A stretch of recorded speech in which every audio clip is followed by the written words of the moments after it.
Can a zero-proof gin really fool your taste buds? Today I'm testing that with this Beefeater 00, side by side with a classic London Dry gin in a couple of blind taste tests. Plus, I'll create a zero version of a popular classic. Let's find out if this bottle is the real deal or just fake flavors. It's cocktail time. It's cocktail time. I'll start off by saying, I've never been the biggest fan of the store-bought alcohol-free spirits. It's nearly impossible to replicate the flavor extraction and the signature burn you get with true spirits. That also means you usually have to use more of it to adjust for the weaker flavor and to account for the dilution you'd otherwise get from alcohol melting the ice. Plus, they're not shelf-stable. And let's be honest, they're overpriced, sometimes costing even more than the actual spirits they're replacing. But this one caught my attention, so I thought I'd give it a fair try. Beefeater 00 costs around 13 euros here in Slovenia. That's already a big difference and made me think this could be a fun test. Classic Beefeater is a real workhorse gin with a great price-performance ratio that works in almost any gin cocktail. For their alcohol-free version, Beefeater promises tons of flavor, a juniper-forward profile, and their trademark citrus notes of oranges and lemons. Plus, the classic marketing catchphrase of 0% alcohol and 100% of the fun. If you look at some actual numbers, according to Pernod Ricard, 60% of UK adults are turning to something called zebra striping. That means they're switching between alcohol and non-alcoholic drinks during one occasion. That also means we'll probably see a lot more companies doing something similar. But if their 00 version can really come close to the original, it should make adding gin mocktails to their menus much easier. The best way to test that out is with a blind test. For this comparison of classic versus zero, I have the help of the Cocktail Time crew. Ruben is our director, and he's what you'd call a home mixologist, making drinks for friends, family, and co-workers. And Sasha likes to treat his weekend D&D group of friends with the cocktails we make during filming of Cocktail Time. I'll also taste the cocktails and break down the flavor profiles, plus give my final verdict on the 00 gin at the end. So stay tuned. We'll start with the Gin Tonic, followed by the Gin Basil Smash, plus a non-alcoholic version of the last word. We actually already did a deep dive on the history of the Gin and Tonic, where we covered 3 different historical recipes. It's an interesting watch, so check that out later. For our 2 GNTs, I'm using the exact same recipe. 1.5 ounce or 45 ml of gin, 2 drops of saline solution, and topped with 3 ounces or 90 ml of tonic water. For garnish, let's add a lime wedge. I know which one is the original and which one is the 00 version, but will Ruben and Sasha know as well? Let's find out.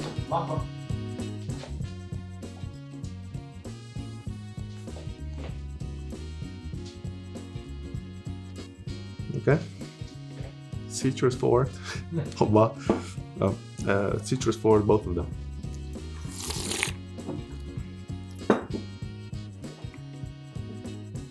I like that one, whatever that is.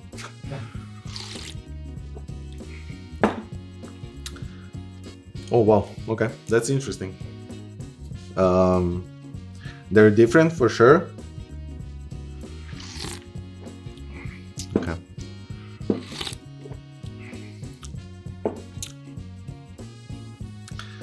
I'll say that I prefer this one, and I think it's the alcoholic one. This one has like a different aftertaste than I know from gin and tonics. But if you're into gin and tonics and you want to drink something similar without having alcohol, I think this is a great alternative. Am I right?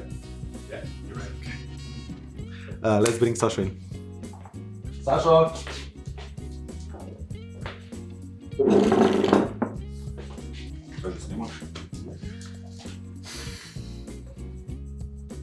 Okay, so first of all, I didn't know we are filming this live, so bear with me.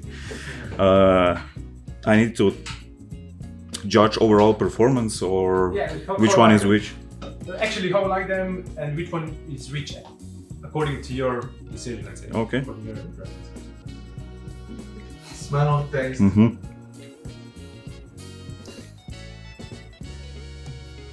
This one is alcoholic, I don't know.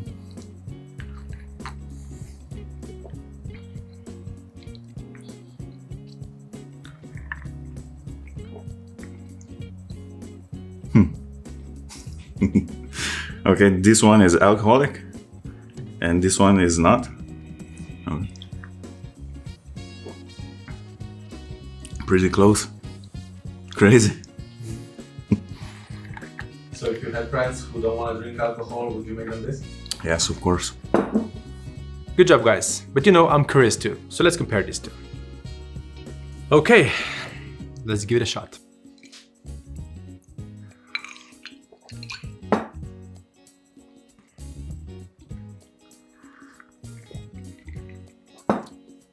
Both of them are good gin and tonics. Like Ruben said before, they are citrusy forward, which makes sense since we squeezed lime on top of it. Of course, I would say which one is which, because this one is, you can taste the burn of the alcohol. Well, not the burn, but still you can taste the alcohol. But this one is pretty good gin and tonic, so I would take it any day. And what I really like it here is that it tastes of juniper, which makes sense since it's a gin substitute, right? Yeah, I would drink it any day. Good job. Now for the Gin Basil Smash. This cocktail may actually give the 0-0 version more of a helping hand.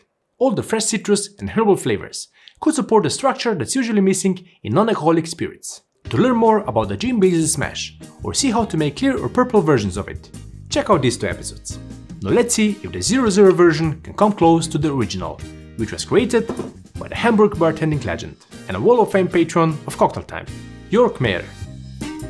Here I think the specs need to be adjusted for flavor intensity, which I mentioned before, so 2.5 ounces or 75 ml of Beefeater 0-0 for the Zero Basil Smash, and 2 ounces or 60 ml of the classic London Dry Gin for the classic Gin Basil Smash. And it wouldn't be a basil smash without a generous handful of fresh basil, which will then give a good muddle into the gin. Both get 3/4 of an ounce or 22.5 ml of lemon juice, and half an ounce or 15 ml of 2:1 gum syrup. To boost all of the flavors, I'm of course adding 2 drops of saline solution. Add plenty of ice and really shake hard to extract even more herbal flavors from the basil. But we don't want any of the small bits of it, so double strain into a rocks glass over fresh ice. And garnish with a basil leaf that you smack on the side of the glass first. Same as before, I'll let the guys try it first, this time starting with Sasha. Okay, round 2. I suspect this one will be a little bit harder. Let's go. I think it is harder. Because of the basil, right?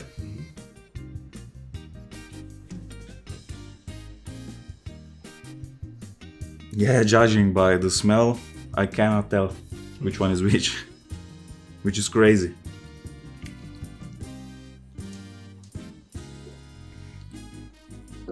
Okay, this one is awesome.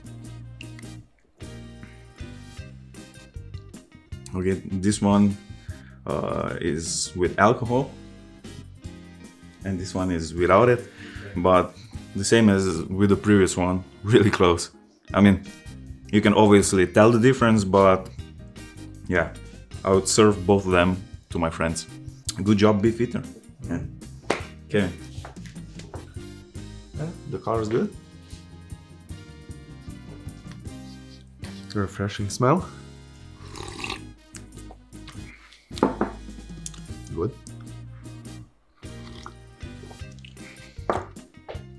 Also good.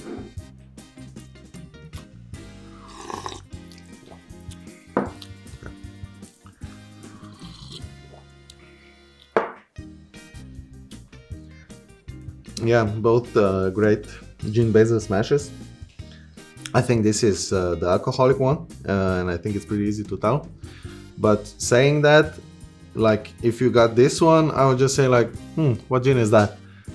So it has a bit of a different flavor profile, still like Kevin said before, very juniper forward. But I think it's perfect for, my wife is still breastfeeding, so I make her this. Everyone's happy, and at work, Friday cocktails can start a bit sooner maybe. So. And happy wife, happy life, right? Happy wife, happy life. Yeah. Good job. Okay, let's try it. Obviously, I know which one is which because I made them. But yeah, like Sasha said, by the smell, it's quite hard to tell the difference.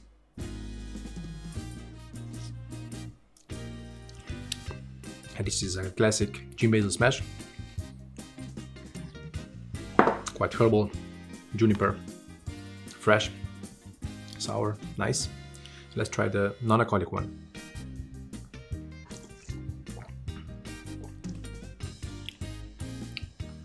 Even more juniperish than the previous one, which I like. Maybe I would add a ginger or a white peppercorn or some spices that can actually bring some heat, and that would replicate the burnt, the heat flavor, the heat sensation of the first one. Other than that, it's a perfectly fine Gin Basil Smash, and I like it. A good one.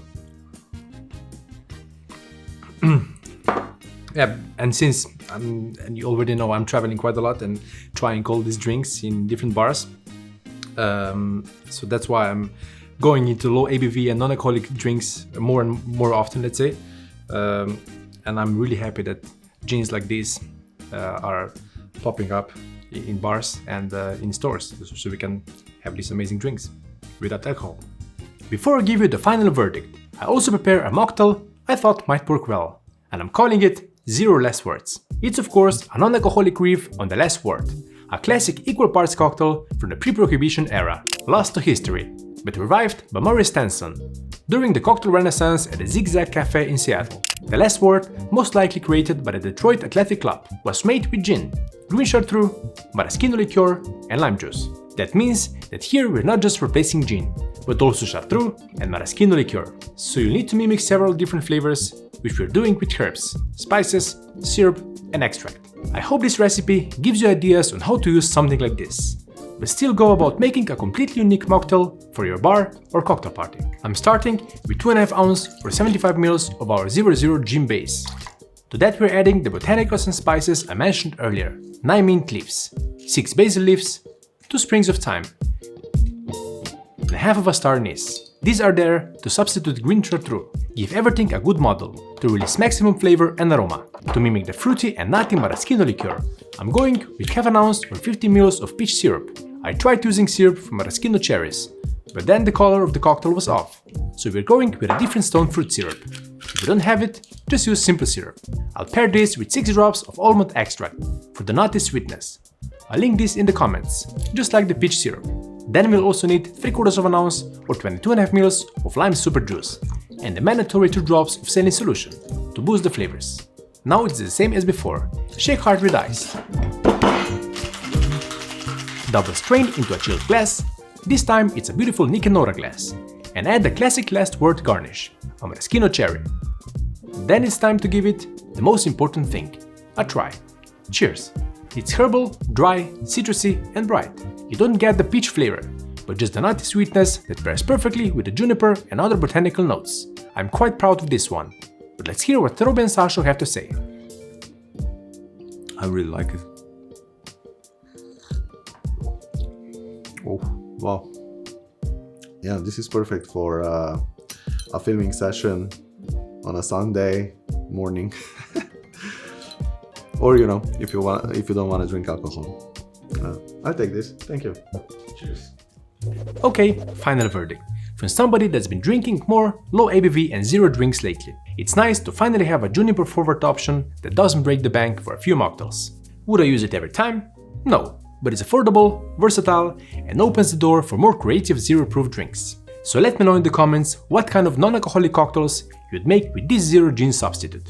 And if you'd like to have a say on what we cover next, head over to our Patreon page for the Patreon-only polls. There you can also join our Wall of Fame inside the Cocktail Time Clock. That's what Yannick Bruno did by becoming our top-tier supporter. Thank you for the support and welcome to the Cocktail Time set. For more non-alcoholic recipes, check out this playlist. And I'll see you next time. Cheers!